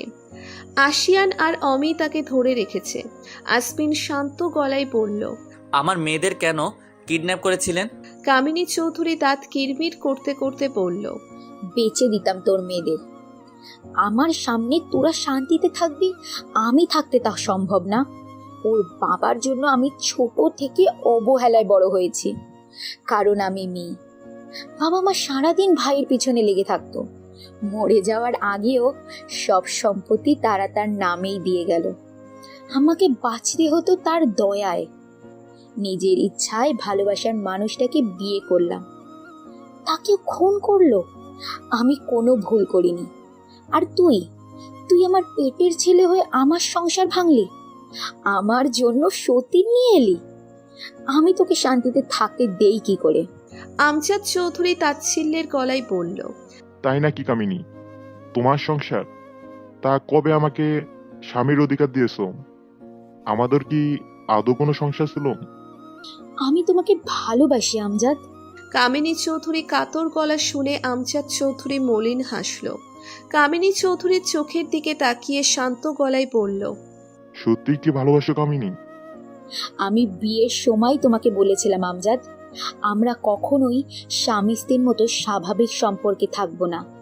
তুমি সব মেনেই আমাকে বিয়ে করেছিলে, তাহলে আজ অভিযোগ কেন? আমজাদ চৌধুরী আর কিছু বলল না, মুখ ঘুরিয়ে নিল কামিনী চৌধুরীর থেকে। আসমিন অমিয়ার আশিয়ানের থেকে ছাড়িয়ে নিল কামিনী চৌধুরীকে। আরেকবার তাকে বুকের সাথে জড়িয়ে ধরল। নূর চুপ করে আসমিনকে দেখে যাচ্ছে। আজ আসমিনকে তার স্বাভাবিক লাগছে না। কামিনী চৌধুরী ছটফট করছে ছোটার জন্য। আশিয়ানকে বেঈমানের রক্ত বলে গালাগালি করছে। আসমিন তার মাথাটা বুকের সাথে চেপে ধরে তলপেটে পরপর 3 বার শুট করে দিল। আসমিনের রক্ত লাল চোখ থেকে গড়িয়ে পড়া পানি কামিনী চৌধুরীর কপালে এসে পড়ল। সবাই স্তব্ধ হয়ে দাঁড়িয়ে আছে। কামিনী চৌধুরী কয়েকবার গঙিয়ে সাথে সাথে শান্ত হয়ে গেছে। আসমিন তার নিথর দেহ এখনো নিচের বুকে আগলে রেখেছে। বুক থেকে মাথাটা একটু আলগা করে কপালে চুমু খেয়ে আবার মাথাটা বুকে চেপে ধরে ধরা গলায় বলল, আমাকে কেন ভালোবাসলে না আম্মু? একটু ভালোবাসলে কি হতো? কেউ আমাকে কেন ভালোবাসে না? আমি কি এতই খারাপ বলো? আমি তো তোমাদের খুব ভালোবেসেছিলাম। তাহলে আমাকে কেন তোমরা একটু ভালোবাসা দিলে না? আমাকে কেন তোমার খুনি হতে হলো আম্মু? যে হাত দিয়ে আমি তোমাকে খুন করেছি, সেই হাত আমি কিভাবে বয়ে বেড়াবো? আমার বেঁচে থাকাকে কেন এমন যন্ত্রণাময় করে দিলে? কামিনী চৌধুরীর নিস্তেজ দেহ নিয়েই ফ্লোরে বসে পড়ল আসমিন। নূর 2 হাত দিয়ে মুখ চেপে দাঁড়িয়ে আছে। আমজাদ চৌধুরীর হাত কাঁপছে। অমি এসে তার কাছ থেকে বাবুকে নিয়ে নিল। আশিয়ান অশ্রুসিক্ত চোখে তাকিয়ে আছে কামিনী চৌধুরীর নিথর দেহের দিকে। আমজাদ চৌধুরী আসমিনের বুক থেকে কামিনী চৌধুরীকে নিজের কাছে নিলেন। তার সারা মুখে আদরে আদরে ভরিয়ে দিয়ে ডুকরে কেঁদে উঠলেন। তোমাকে এইভাবে বুকে রাখা আমার স্বপ্ন ছিল কামিনী। আমি চেয়েছিলাম আমার বুকে উষ্ণতা তুমি উপভোগ করো। আমি তোমাকে বুকে নিয়েছি ঠিকই, কিন্তু তুমি উপভোগ করছো না। তুমি কেন এমন বিনাশিনী হলে? আমার মায়াবিনী হয়ে কি বেঁচে থাকতে পারতে না? তুমি ছাড়া আমি কিভাবে থাকবো? তোমার এই দেহে প্রাণ নেই, ভাবতেই আমার দম বন্ধ হয়ে আসছে। আমাকে কিসের শাস্তি দিলে কামিনী? আমি তো শুধু ভালোবেসেছিলাম, একটু খাত রাখিনি আমার ভালোবাসায়। তাহলে কেন? নূর পাথর চোখে তাকিয়ে আছে আসমিনের দিকে। আসমিনের এক হাতে কামিনী চৌধুরীর হাত। আসমিনকে দেখে মনে হচ্ছে একটা প্রাণহীন দেহ বসে আছে। নূরের কানে শুধু একটা কথাই বাজছে, কেউ আমাকে কেন ভালোবাসে না? তাহলে কি নূর আসমিনকে ভালোবাসেনি? নূরকে আমি এক হাতে ধরে রেখেছে। সানভি নীরবে চোখের পানি ফেলছে। আসমিনের জন্য তার বুকটা হু হু করে উঠছে। তার স্যার ভালো নেই, সত্যিই তাকে কেউ ভালোবাসে না। সেই শুধু বুক উজাড় করে সবাইকে ভালোবেসে গেল। আসমিন আমজাদ চৌধুরীর কাছ থেকে কামিনী চৌধুরীকে সরিয়ে নিচের দিকে টেনে নিল। বাহাদুরকে ইশারায় কিছু বলে কামিনী চৌধুরীকে কোলে নিয়ে সাথে সাথে বেরিয়ে গেল রুম থেকে। আমজাদ চৌধুরী আশিয়ান তার পিছু নিতে চাইলে তাদের আটকে দিল বাহাদুর। সানভি বাবুকে মেয়ে গার্ডের কোলে দিয়ে দৌড়ে বেরিয়ে গেল আসমিনের পিছু পিছু। আমজাদ চৌধুরী বাহাদুরের দিকে রক্তিম চোখে তাকিয়ে বলল, আমার সামনে থেকে সরে যাও বাহাদুর, না হলে আজ আমার হাতে অনর্থ হয়ে যাবে। কোথায় নিয়ে গেল কামিনীকে? পথ ছাড়ো, আমাকে কামিনীর কাছে যেতে দাও। বাহাদুর নিশ্চুপ হয়ে দাঁড়িয়ে আছে। নূর এক কোণে চুপ করে বসে আছে। তার ভালো খারাপ কোনো অনুভূতিই হচ্ছে না। আসবিন এত পাষাণ কি করে হলো? যাই হোক না কেন, কামিনী চৌধুরী তার মা, তাকে সে কিভাবে গুলি করতে পারল? নূরের মাথা ধরে যাচ্ছে। আশিয়ান বাহাদুরকে সরিয়ে খুব সহজেই বেরিয়ে গেছে। তার কাছে বাহাদুর দুধ ভাত। নূরের জন্য খারাপ লাগছে তার। বাস্তবতার মুখোমুখি হলে মেয়েটা আবার কি করে বসে কে জানে। এখানে তারও কিছু ভূমিকা আছে, তা পালন করতেই তাকে ছুটতে হচ্ছে। আমজাদ চৌধুরী হতভম্ব চোখে শুধু সব দেখেই গেল। তার মস্তিষ্ক কাজ করা বন্ধ করে দিয়েছে। বাহাদুর অমিকে কিছু বলতেই অমি আমজাদ চৌধুরী নূর আর বাচ্চা কাচ্চা নিয়ে নূর মঞ্জিলের দিকে রওনা হলো। নূর চুপ হয়ে সব মেনে নিচ্ছে, খেলার শেষ দৃশ্য দেখার অপেক্ষায়। আসবিন মানুষটা তার কাছে একটা গোলক ধাঁধার মতো। তাকে বুঝতে চাওয়া, তার অদৃশ্য গুহায় নিজেকে হারিয়ে ফেলা একই কথা। আপাতত নিজের সুস্থ হওয়াটা খুব জরুরি, তবেই না খেলা জমবে। আসবিন কামিনী চৌধুরীকে নিয়ে কোথায় গেছে তা কেউ জানে না। সানভি আর আশিয়ান কেউই তার নাগাল পায়নি। সানভির ফোনে আশিয়ানের SMS আসতেই সানভি কাজে লেগে পড়ল। এতক্ষণ কামিনী চৌধুরীর জন্য খারাপ লাগলেও আবার তার মনটা বিষিয়ে উঠল। মৃত মানুষের ওপর রাগ রাখতে নেই, তবে সানভির রাগ হচ্ছে, ভয়ঙ্কর রাগ হচ্ছে। আসমিনের দেওয়া ঠিকানায় আসতেই সেখানে পুলিশকে ফোর্স সহ পজিশন নিয়ে দাঁড়িয়ে থাকতে দেখল সানভি। সেখান থেকে সরে গিয়ে নিজেকে লুকিয়ে ফেলল সে। তাকে কেউ এখানে দেখলে স্ক্যান্ডেল হতে সময় লাগবে না। গত কয়েক মাসে গায়েব হওয়া মেয়েগুলো এখানেই আছে। তাদের মধ্যে কিছু কিছু মেয়েকে পাচার করে দেওয়া হয়েছে চড়া দামে। আসমিনের মেয়েদেরও বিক্রি করে দিতে চেয়েছিল কামিনী চৌধুরী। না জানে এভাবে আরো কত মায়ের বুক সে খালি করে দিয়েছে। পাচার চক্রের মেইন মাথায় ছিল কামিনী চৌধুরী। আশিয়ানের দুবাইতে অস্ত্রের ব্যবসা আছে, সেখানকার মাফিয়া সে। তবে মেয়ে পাচারের সাথে সে জড়িত নয়। কামিনী চৌধুরীর এই চক্রের খবর আশিয়ানি আসমিনকে দিয়েছে। আসমিন নিজেই সবকিছু করেছে। একজন মন্ত্রীর মা নারী পাচারকারী। বিষয়টা জানাজানি হলে জনগণের তোপের মুখে পড়তে হবে তার পুরো পরিবারকে। তার রাজনৈতিক কেরিয়ার ধ্বংস হয়ে যাবে এক মুহূর্তেই। তবুও সে এসব কিছুতে তোয়াক্কা করেনি। আশিয়ানের মাধ্যমে অনেকবার কামিনী চৌধুরীকে বোঝানোর চেষ্টা করেছে, ফলাফল শূন্য। কিন্তু তার মেয়েদের সাথে যখন একই কাজ করতে চাইল, তখন আসমিন শান্ত থাকতে পারল না। তার 15 দিনের মেয়েদের জন্য যদি তার এত কষ্ট হয়, তাহলে যারা 15-20 বছর লালন পালন করে নিজের মেয়েদের হারিয়েছে, তাদের না জানি কি অবস্থা। এই সিদ্ধান্ত নিতে তার অনেকবার ভাবতে হয়েছে। এই ঘটনাকে কেন্দ্র করে তার রাজনৈতিক কেরিয়ার ধ্বংস হলে তার পরিবারকেও সে বাঁচাতে পারত না। চারিদিকে শত্রুর মেলা। সুযোগ পেলে তাকে শেষ করতে এক মুহূর্তও সময় নেবে না কেউ। জনগণের ভালো করতে গিয়ে নিজের দলেই অনেক শত্রু হয়েছে তার। তাই সবকিছু গোপনেই শেষ করার সিদ্ধান্ত নেয় সে। শহর থেকে দূরে একটা ভাঙা বাড়ির সামনে পুলিশের অবস্থান। সানভি জানে ভিতরে কয়েকজন পাতি গুন্ডা ছাড়া আর কেউ নেই। তবুও পুলিশের এত সময় নেওয়া দেখে মেজাজ খারাপ হচ্ছে তার। বাংলা সিনেমার পুলিশের মতো কি ক্লাইম্যাক্স হওয়ার অপেক্ষা করছে নাকি? এদিকে মশা তাকে নিয়ে মনের সুখে পিকনিক করছে। খাজা বাবার ডেক আকারের পেটের অধিকারী পুলিশ অফিসার সিগারেটের শেষ টান দিয়ে হেলে দুলে এগিয়ে গেল বাড়ির দিকে। সানভি দীর্ঘশ্বাস ছাড়ল। পুলিশের একটা টিম ভেতরে ঢুকতে এসে সেখানে উপস্থিত হলো। গোলাগুলির মধ্যে যাওয়ার কোনো মানেই হয় না। একটা মাত্র প্রাণের অধিকারী মানুষদের এত রিস্ক নেওয়ার কোনো মানে হয় না। আমজাদ চৌধুরী বিধ্বস্ত অবস্থায় বাড়িতে ফিরল। মায়া বেগম গার্ডের কোল থেকে বাবুকে নিয়ে করুণ সুখে অমিরের দিকে তাকালো। অমি মাথা নিচু করে ভেতরে চলে গেল। তার কিছু ভালো লাগছে না। এখানে তার নিঃশ্বাস বন্ধ হয়ে আসছে। কোথাও পালিয়ে যেতে ইচ্ছে করছে তার, যেখানে বুক ভরে শ্বাস নেওয়া যায়। নূরকে নিচের রুমে নিয়ে গেল মায়া বেগম। তার মুখটাও শুকিয়ে গেছে। আজ বারবার নিচের অতীত মনে পড়ে যাচ্ছে। নূরকে বিছানায় শুইয়ে দিয়ে বালতিতে করে হালকা গরম পানি এনে ফ্রেশ করিয়ে দিল। বাচ্চাদের ফিডিং করাতে হেল্প করে নূরের পাশে উদাস মুখে বসে রইল মায়া বেগম। কামিনী আপা কি আর বেঁচে নেই বৌমা? নূর ঘাড় উঁচু করে মায়া বেগমের দিকে তাকালো। তার উদাস দৃষ্টি ভাবিয়ে তুলল নূরকে। এটা কি শুধু সতীনের জন্য মায়া, নাকি ওর পিছনে অন্য কোনো গল্প আছে? আজকাল কাউকে বিশ্বাস হয় না নূরের। সবার মুখের ওপরেই যেন এক একটা মুখোশ টানা। মায়া বেগমের প্রশ্নের উত্তর দিল না নূর। মায়া বেগমও আর কোনো কথা না বাড়িয়ে চলে গেল। লোবানা আজ সকাল থেকে গায়েব। সে থাকলে এখন নূরের কাছে থাকতে পারত।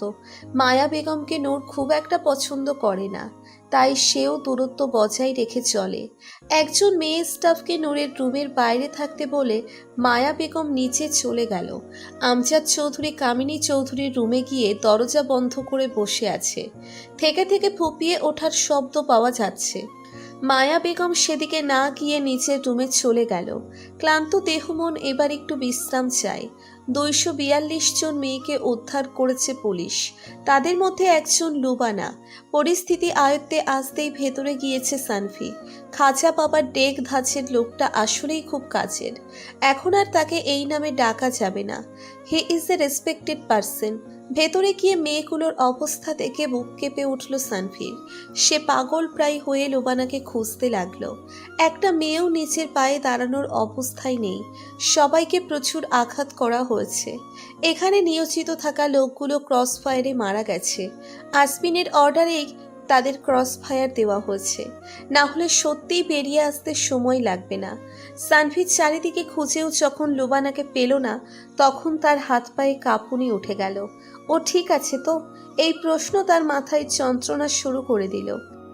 স্যার, এখানে একটা মেয়ে পড়ে আছে, মনে হয় না বেঁচে আছে।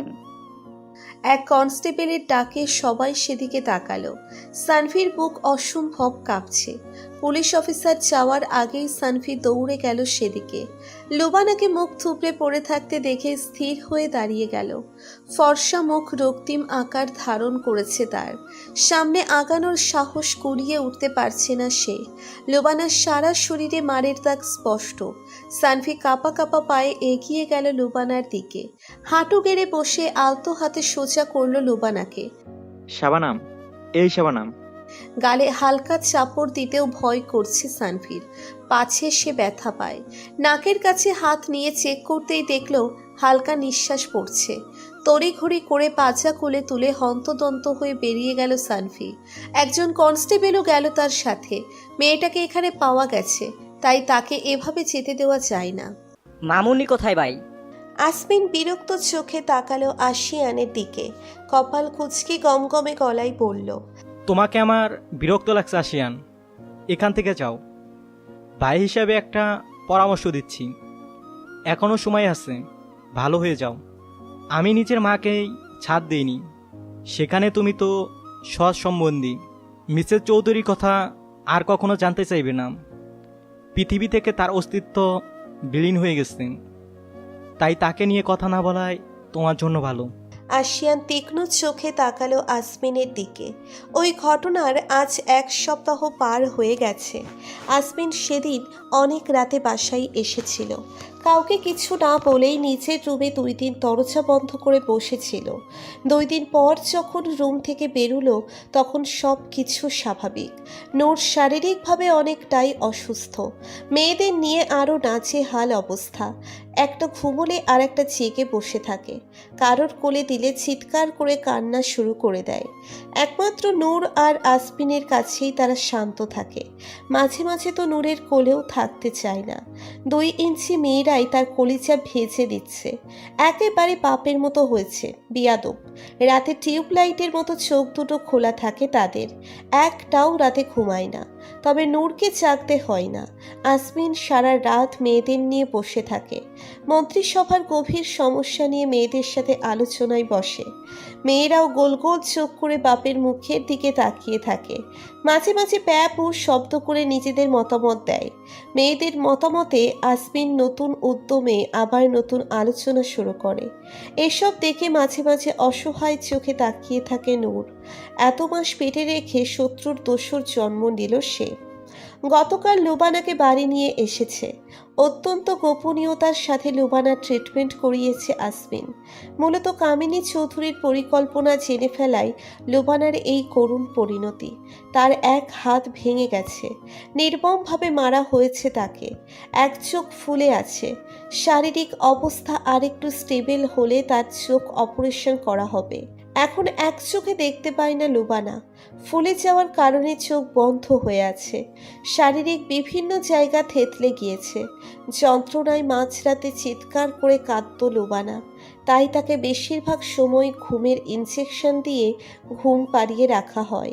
সানভি এই কয়দিন লুবানার সাথেই ছিল, তবে সব সময় থাকতে পারেনি। আসমিনের সাথেও থাকতে হয় তাকে। লামিম সারাক্ষণ বোনের সাথে থেকেছে, এই একটা মাত্র বোন ছাড়া তার আর কেউ নেই। যন্ত্রণায় ছটফট করে যখন লুবানা কেঁদে উঠত, তখন তার সাথে লামিমও কেঁদে ফেলত। সানভি অসহায় চোখে ভাই বোনের কান্না দেখত। লামিমকে বুকে জড়িয়ে শান্ত করলেও লুবানার কষ্ট কমাতে পারত না। নিজেকে তখন কতটা অসহায় লাগতো একমাত্র সানভিই জানে। আসমিনের সাথে আমজাদ চৌধুরীর সম্পর্ক ভালো যাচ্ছে না। সে আসমিনের সাথে কথা বলাই বন্ধ করে দিয়েছে। সারা দিন কিছু একটা চিন্তা করে কুমড়ে থাকে। আসমিন দেখেও কিছু বলে না, তাকে সময় দিচ্ছে নিজেকে সামলে নেওয়ার। মায়া বেগমও নিজের মতোই থাকে, নিজের মতো কাজ করে রুমে গিয়ে বসে থাকে, কারোর সামনে পড়তে চায় না। নিজেকে খুব উটকো লাগে তার, তবে এখানে থাকা ছাড়া তার কোনো গতি নেই। ভালোই তো আছে, আসমিন তাকে খুব সম্মান করে, আর কি চাই। ইদানিং আসমিনের রাজনৈতিক নেতাদের সাথে কিছুটা মতবিরোধ হচ্ছে, দলের সঙ্গে তাল মিলিয়ে চলতে হিমশিম খেতে হচ্ছে। চারিদিকে শুধু দুর্নীতি, মন মেজাজ খারাপ হয়ে যায় এসব দেখলে।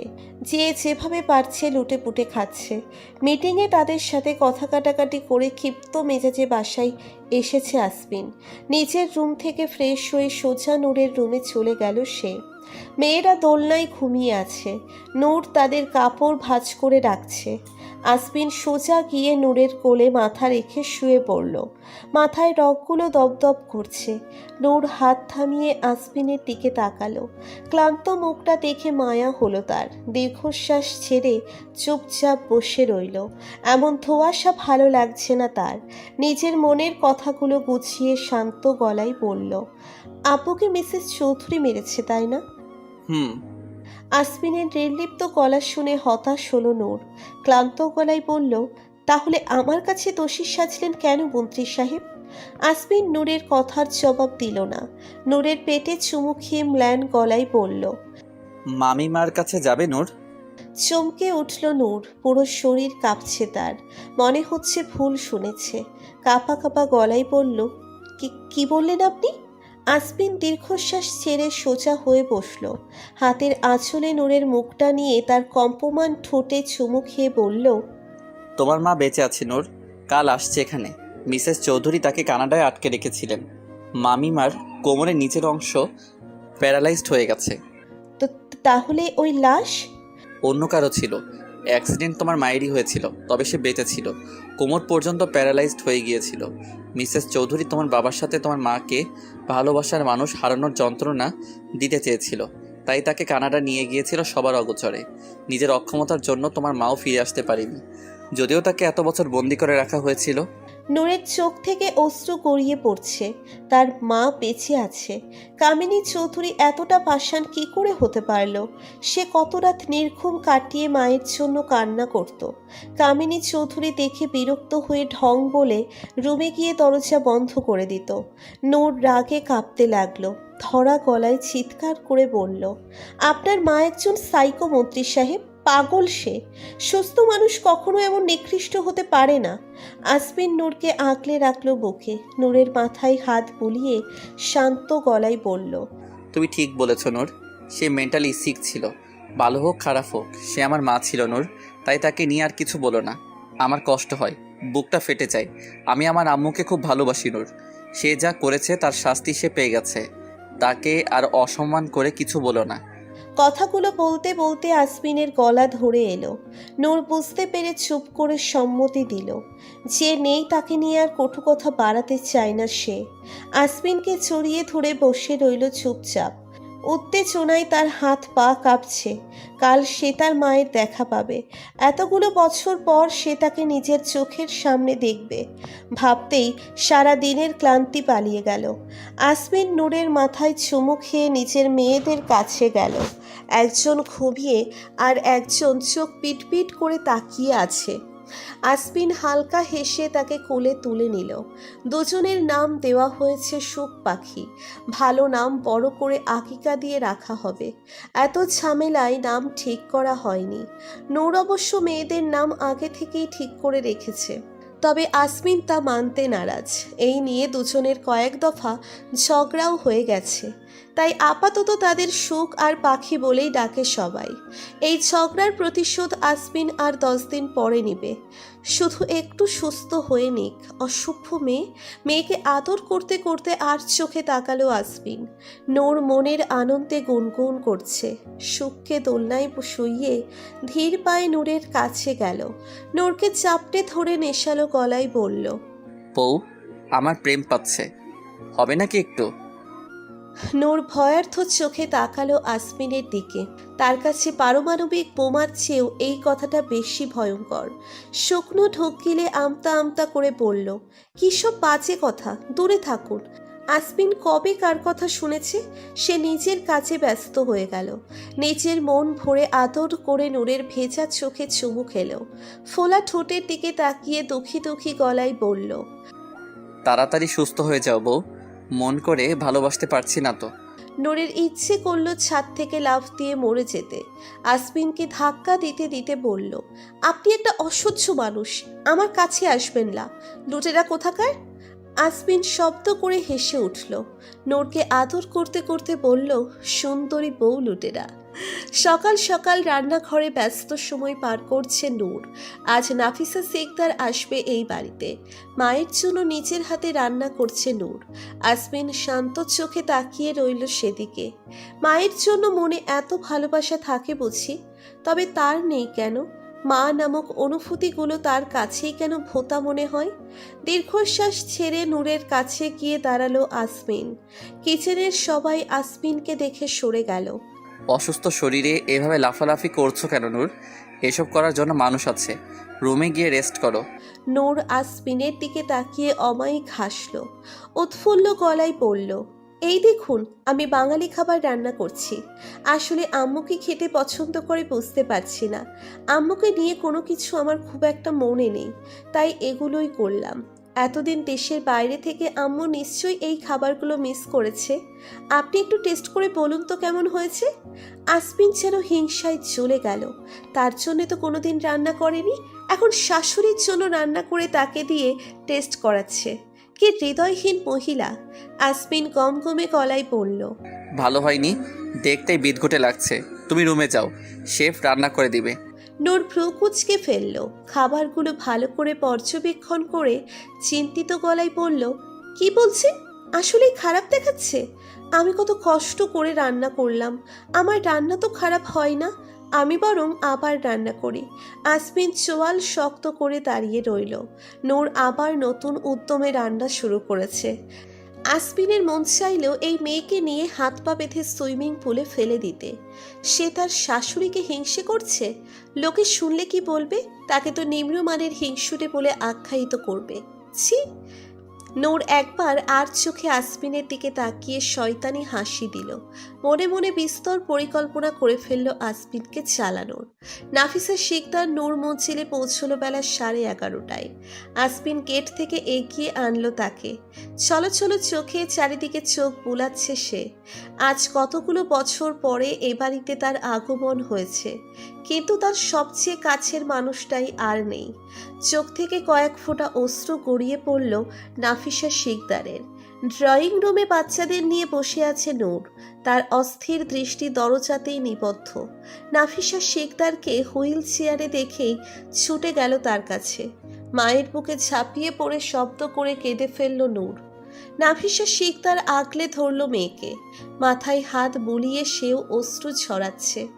আসমিন চুপচাপ দাঁড়িয়ে আছে। মা মেয়ের মিলন দেখে বুকে প্রশান্তির সাথে সাথে আবারও হিংসা উকি দিল। তার সাথেও তো কতদিনের বিচ্ছেদ ছিল। কই, তাকে তো এভাবে গলা জড়িয়ে ধরে নাকের পানি চোখের পানি ছড়ায়নি। উল্টে আর একজনের ঘাড়ে তাকে তুলে দিতে উঠে পড়ে লেগেছিল। সে হিসেবে তারও একটা ঝাপ্পি পাওনা আছে, আজ তা আদায় করে নিতে হবে। আসমিন ঘড়ির দিকে একবার চোখ বুলিয়ে তার রাজকন্যাদের কাছে চলে গেল। সুখ হাত পা নাড়িয়ে মুখ দিয়ে শব্দ করছে। পাখি এক হাত মুখে ঢুকিয়ে পিটপিট করে তাকিয়ে আছে। আসমিন সুখকে কোলে তুলে নিল। পাখি সেদিকে তাকিয়ে আবার নিচের হাত খাওয়ায় মনোযোগ দিল। সুখকে কিছুক্ষণ আদর করে পাখিকে কোলে নিয়েও কিছুক্ষণ আদর করলো আসমিন। ঘড়িতে আবার চোখ বুলিয়ে মা মেয়ের গলা চড়াচড়ি দেখল। আমজাদ চৌধুরী কান্নার শব্দে রুম থেকে বেরিয়ে এসেছে।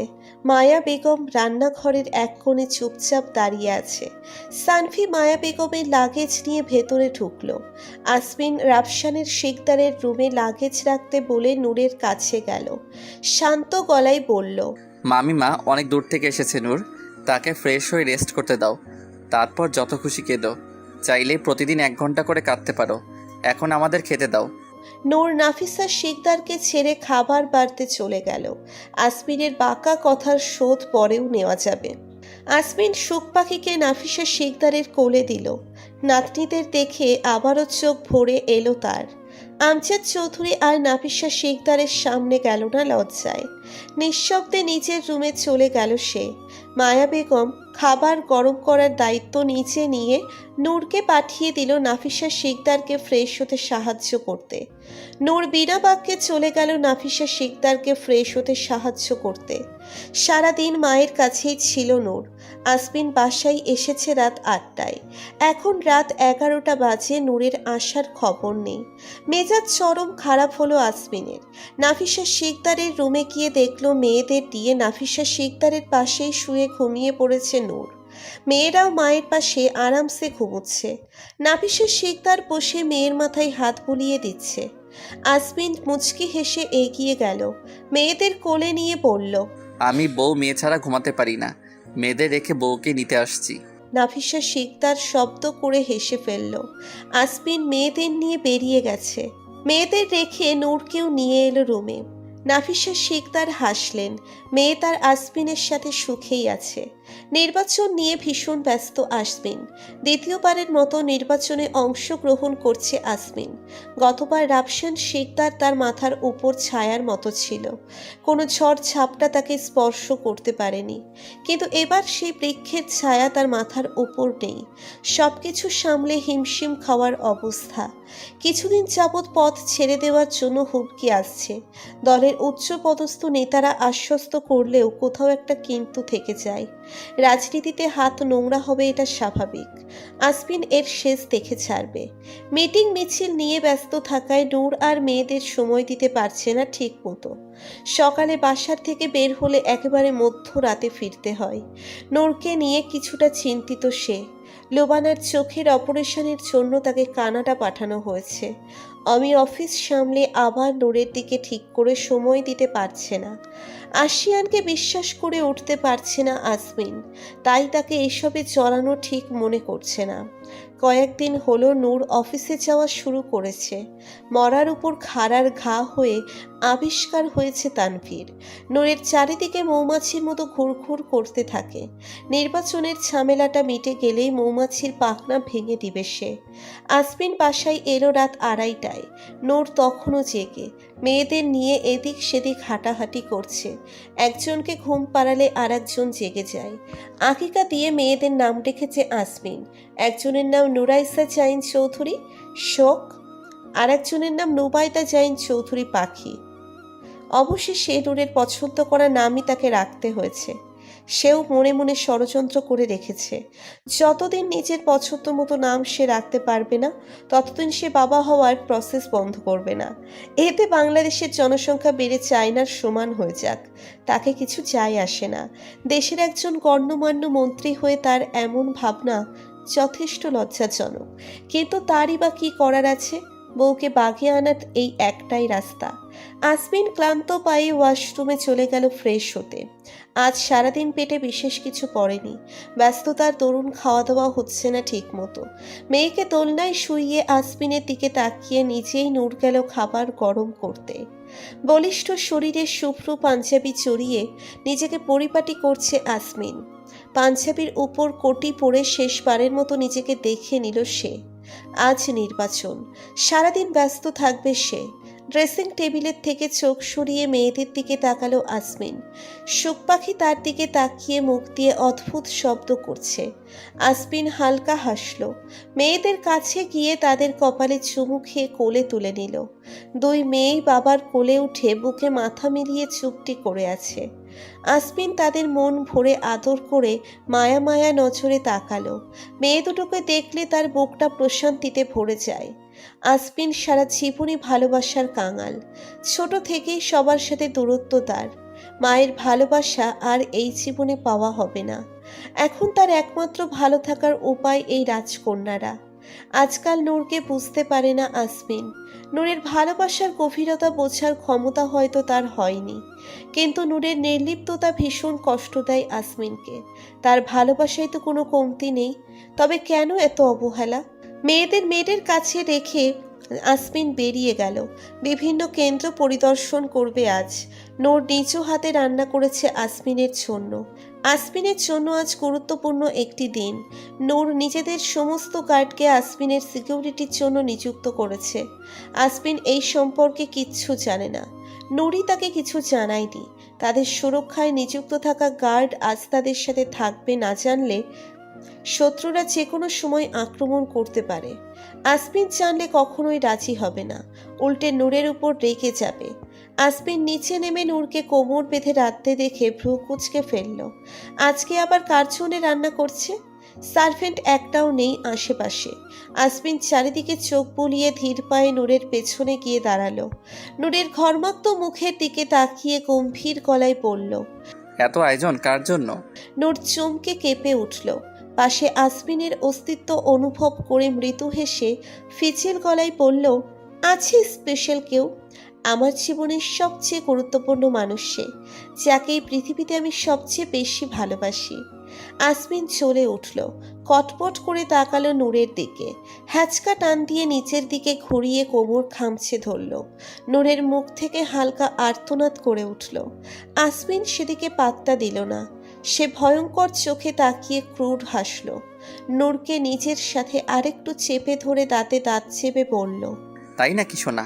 তা তোমার সেই ভালোবাসার মানুষটিকে আমাকেও একটু দেখাও, আমিও দেখি আমার বউয়ের মনে কে ডাইনোসরের মতো উড়ে বেড়াচ্ছে। তার পাখনার সাথে আমার বউয়ের পাখনাগুলো তো ভাঙতে হবে, তাই না? স্বামী হিসেবে আমার একটা দায়িত্ব আছে না? আমি খুবই কর্তব্যপরায়ণ মানুষ। আমি জানি কিভাবে নিজের দায়িত্ব পালন করতে হয়। বউ বেশি ফুরুত ফুরুত করে উড়লে তাকে কিভাবে খপ করে মুঠোয় ভরতে হয় তাও আমি ভালো করেই জানি। বেশি উড়ো না ময়না, তাহলে ময়না থেকে কাকাতুয়া বানাতে আমার বেশি সময় লাগবে না। মনে রাখবে, একটি ভুল 9 মাসের কান্না হতে পারে। শেষের কথাটা গম্ভীর গলায় বলল আসমিন। নূর বাঁকা হেসে তাকিয়ে আছে তার দিকে। কোমরের পাশটা মনে হয় নখ দেবে রক্তাক্ত হয়ে গেছে, জ্বলছে, খুব খসেই গেছে। নূর বাঁকা হাসি প্রসারিত করে আসমিনের গলা জড়িয়ে ধরল। গা জ্বালানি হাসি দিয়ে লাজুক গলায় বলল, সে তো আছে আমার মনে বাবুরাম্বু। তার কথা ভাবলেই তো আমার লজ্জা লাগছে। দেখুন আমার গাল দুটো লাল হয়ে গেছে। ইস, সে যে কী সব দুষ্টু দুষ্টু কাজ করে না, আমি তো মুখেই আনতে পারবো না। আপনি প্লিজ তার কথা জানতে চেয়ে আমার লুকানো ভালোবাসা জাগিয়ে দিবেন না। কথাগুলো বলেই 2 হাতে মুখ ঢেকে ফেলল নূর। আসমিন ভ্যাবা চাকা খেয়ে দাঁড়িয়ে রইল। কোমরে খামচে রাখা হাতটিও শিথিল হয়ে এলো। কপালে ভাঁজ ফেলে গমগমে গলায় বলল, সকাল সকাল নেশা করেছো কেন? তুমি তো এমন ছিলে না।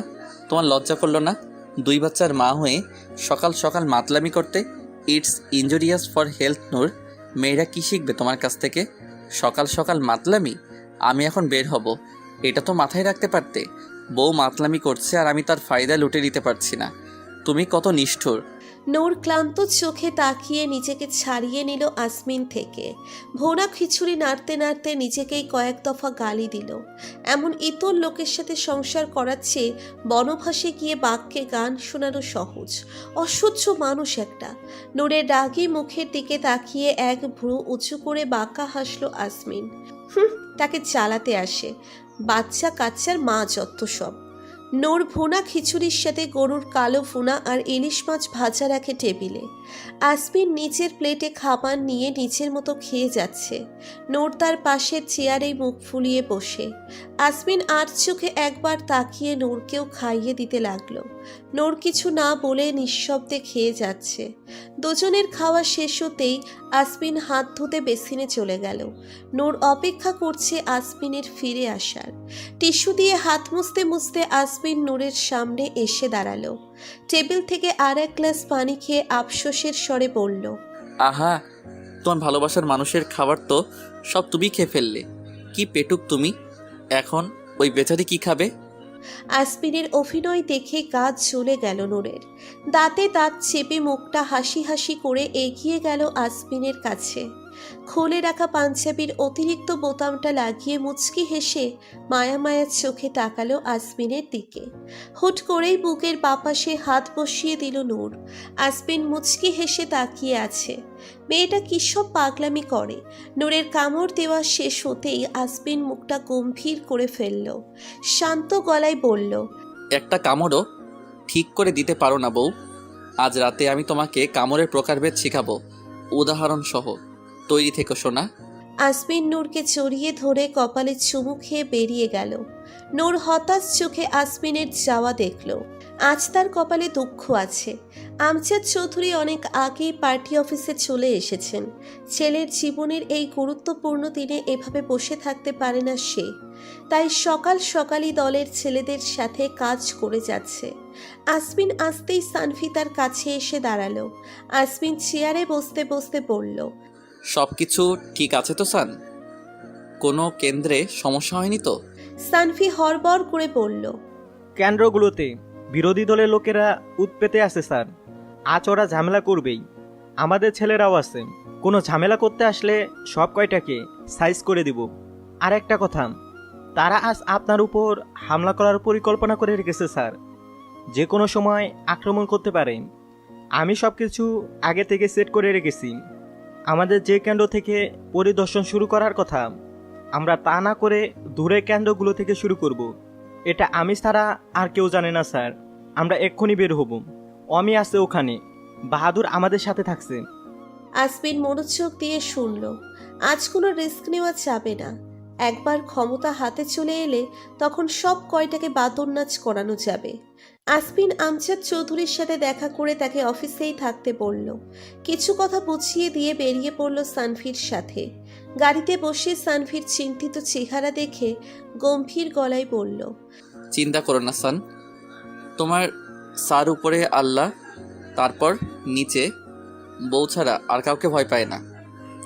বিসমিল্লাহ বলে যাত্রা শুরু করো।